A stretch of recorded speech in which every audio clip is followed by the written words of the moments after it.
బుద్ధిహీనురాలివి, బుద్ధిహీనుడివి. నీ జేబులో ఉన్న రూపాయి తీసి సాయం చేయాలా, త్యాగం చేయాలా. నీ బ్రతుకులో ఏదైనా నేర్చుకోవాలి.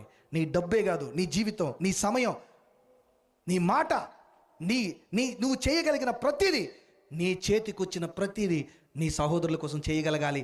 మాటలు చెప్పొద్దు, చాలా తప్పది. అమ్మ అర్థమవుతుందా? నువ్వు దేవుని రాజ్యంలో ఉంటే ఏం చేయాలి చెప్పమ్మా? అమ్మ ఏం చేయాలి? త్యాగం చేయాలి. ఆగం చేయడానికైనా సిద్ధపడతాం, కానీ త్యాగం చేయడానికి ఎవరు రారండి. నేను ముగిస్తున్నా ప్రియరా. అనిల్ అన్న తొందరగా ముగించమన్నాడు, నేను ముగించడానికి సిద్ధంగా ఉన్నా. కొంచెం ఒక అరగంట ఓపిక పట్టండి. అంటే నిరీక్షణ ఏంటి చెప్పండి? అంటే అర్థం ఏంటి? నిరీక్షణ అంటే అర్థం ఏంటండి? మీ పక్కన సుబ్బారావు కూతురు నిరీక్షణ గురించి చెప్పట్లా నేను. నిరీక్షణ అంటే ఎదురు చూడడం. నిరీక్షణ అంటే ఏంటి చెప్పండి? ఎదురు చూడడం. దేనికోసం ఎదురు చూస్తావు?